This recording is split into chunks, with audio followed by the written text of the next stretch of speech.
Welcome to the F-Bound Podcast. I'm your host, Shannon Schroeder, Executive Function Coach. I help neurodivergent women learn tips and strategies to improve the life skills that will help them be successful. Tackling common clutter areas of your home. Common clutter areas to consider. To help you meet your decluttering goals, let's look at some of the most common clutter areas and some tools to help you organize them. Garage, basement, and attic. These three are the most common areas where people collect clutter before it starts spreading to the rest of their homes. Most people try to put the clutter out of the way at first. We put things in boxes and bags and tuck them away with the intention of getting to them at some point. Often, tackling these common clutter areas first can give you more perspective about what you need in the rest of the house. However, and this is a big but for some of you, attempting to tackle these areas will fill you with dread and overwhelm and stop you in your tracks. Or it might send you down a rabbit hole of stuff where you spend a lot of time going through all the things but not accomplishing anything. You're the best judge of yourself. You might be better off saving these for when you can bring in reinforcements. Drawers, cabinets, and closets. These are the next culprits in the clutter collection hotspots. Again, most people like to stuff the clutter out of the way, especially when we do a fast cleanup because we have guests coming over. We shove things out of sight.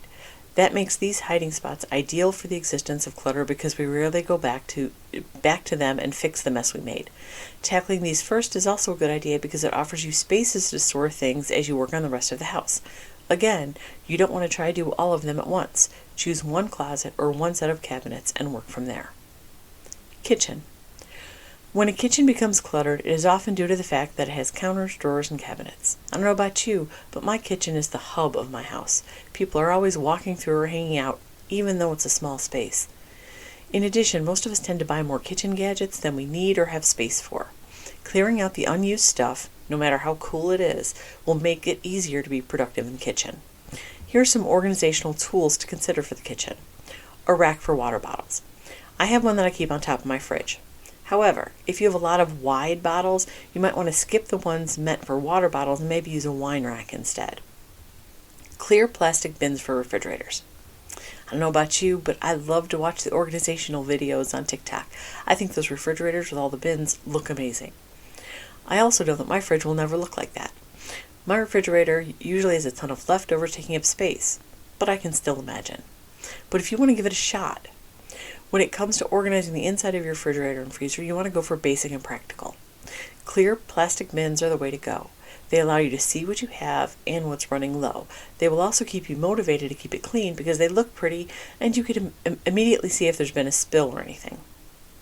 Risers in the pantry or cabinets. Often one way to create more space is to go up instead of out. You might already be doing things like stacking cans on top of each other, but you know how that can cause an avalanche. Risers give you more room without things toppling. The one thing I have to remind you of before you buy anything like this, measure first. As I said, I have a small kitchen and my cabinets are small. We've optimized space as much as we can, but a lot of the time when I look to buy something to fit in the cabinet, it's either way too big or it's too small and then wastes other space. Plastic bag holder. I know in many areas they've done away with plastic bags. For a long time, I used only reusable bags. But whenever I do grocery pickup, which is almost always these days, I get stuck with plastic. And man, Walmart gives so many. A pound of salami gets its own bag. A box of crackers? Yep, its own bag. I can buy 20 items and easily end up with 15 bags. These bags can easily take over the kitchen. If you don't use them, make sure you recycle them right away.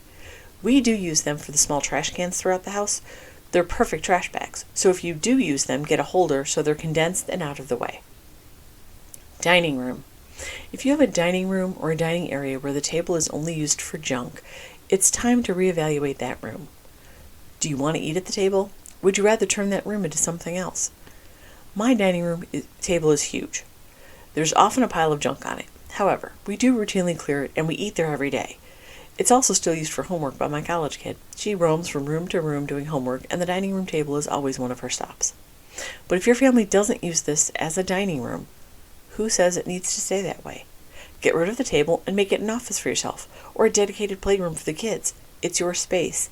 Make it make you happy. Living room. Some clutter in the living room is acceptable for most people. I mean, it is the living room. We live there and hang out there, so we tend to leave traces of us. You want to evaluate what level of clutter you're really comfortable with. Usually, if there's an entertainment center or side tables, they're prone to clutter. They have tons of stuff all over the place on a routine basis. Think about what needs to be there and organize it. In addition, why not put a small trash can near every lamp and table to collect tissues and other garbage easily right where it happens? Here are some organizational tools to consider for the living room. Shelves and wall-mounted cubbies.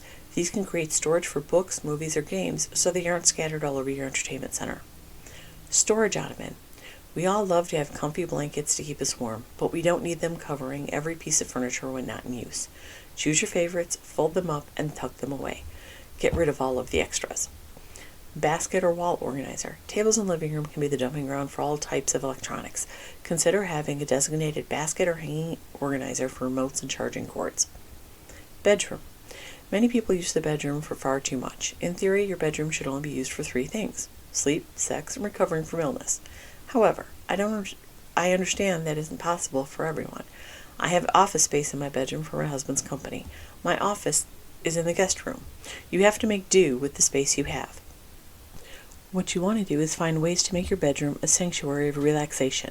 If it's filled with clutter, you won't be able to be comfortable and relaxed. Here are some organizational tools to consider for the bedroom. Towel bars.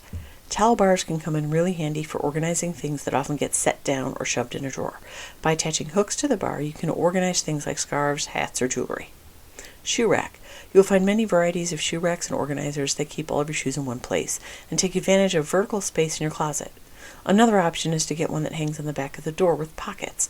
Shoes are off the floor and the mates are easy to find. Underbed bins. Finally, consider some bins that slide under your bed for things like blankets, seasonal clothes, and random items that have nowhere else to be stored. If you have a bed that sits on the floor, you can still utilize this type of bin and slide it under other furniture. Office. If you have a home office, it may become known for collecting clutter from around the house. I feel this one. Anytime one of my kids is clearing things out from their room, they put it in my office, just in case they want it back. Sometimes it's baskets or bins that they no longer need, and I know someone in the house will have use for it. Unfortunately, that means at least one corner of my office is always filled with crap. If you do allow this to happen, as I do, your office may become an impromptu or emergency storage room before you know it. Unless you put a screeching halt to this practice, you may end up working in the living room on your couch with your laptop instead of in your office. Your office should be designated and maintained for optimum success. Here are some organizational tools to consider for the office. A cable management box. This is a box where you can hold all the cables and keep them in one place so they at least look a little neater. Baskets and bins. We've talked quite a bit about baskets and bins. When considering what you need for your office, think about what needs to have a home. Then choose bins for those items. If you have ADHD, I recommend clear bins so you can easily see where things are. Filing accessories. I think most people these days don't want a big old file cabinet in their office. However, we still have paper that we need to save, and keeping those things organized helps tremendously with the clutter. If you don't like having paper around, by all means, scan and digitize what you can. If you like to have the physical product to refer to, then you need to have some kind of file system. You can get a small 2-drawer file cabinet or a small bedside table with shelves and use a basket with hanging folders to organize your paperwork. The important thing is to continuously file things where they go. Laundry room. The laundry room, depending on how big it is, often ends up as a depository for lost socks and things no one ever wears. To organize this room, ensure that you have space for each of the functions you need to do with laundry. Here are some organizational tools to consider for the laundry room. A rolling laundry bin. A rolling cart can be a simple way to sort laundry. Having separate baskets or bags can allow you to teach the kids to sort clothes. That way, clothes are not scattered on the floor. Folding table. If your laundry room is where it all happens, you need space to be able to fold. Consider getting a small table with storage shelf underneath to hold your laundry supplies. However, if you have a habit of filling every flat surface with more clutter, you might want to skip adding a table here. Over-the-door hanging rack. Having a place to immediately hang things that don't get folded can save you a lot of wrinkly grief. Bathroom. Due to cabinets and closets, the bathroom is also a potential catch-all for stuff being hidden away behind closed doors. Going through those items and making sure only bathroom-related things are in the bathroom will go far in helping you get this room as functional as possible. Here are some organizational tools to help you consider for the bathroom. drawer organizers. These are the same types of drawer organizers that you get to use for your kitchen or office, but instead use them in your bathroom. You can organize smaller items like bobby pins, hair clips, scrunchies, cotton swabs, and even makeup. Cabinet door organizers. For a smaller bathroom with less storage, consider an organizer that hangs on the inside of cabinet doors. These work great for hairstyling products like your curling iron and blow dryer. Shower caddy. For your shower, keep the items off the bathtub ledge and more organized than a caddy. These come in different sizes and can be hung above your shower head or even nailed to the wall if the top of your shower stops at a reasonable place in the bathroom wall. Countertop storage. Keep your bathroom countertops more organized and less cluttered with accessories that can hold your toothbrushes and toothpaste, cotton balls, cotton swabs, and skincare products. These common spots for clutter may not seem like a big deal. However, the problem is once an area is filled with clutter, the overflow starts spreading to neighboring areas and even onto the floor. This can make moving around freely more difficult and dangerous due to the likelihood of tripping or coming into contact with more germs. When you start thinking about the use for each room and the area in your home, it should be easy to identify the things that should be in that room, as well as how to set it up for optimum usage. To help jumpstart your decluttering, download this free worksheet at the bottom of the post. It's at no cost to you, and it will help you work through getting your clutter gone. I hope you enjoyed this episode of the F-Bomb Podcast. Thank you for listening. Remember to subscribe below and check out my show notes to learn more about my Facebook group, courses, and membership.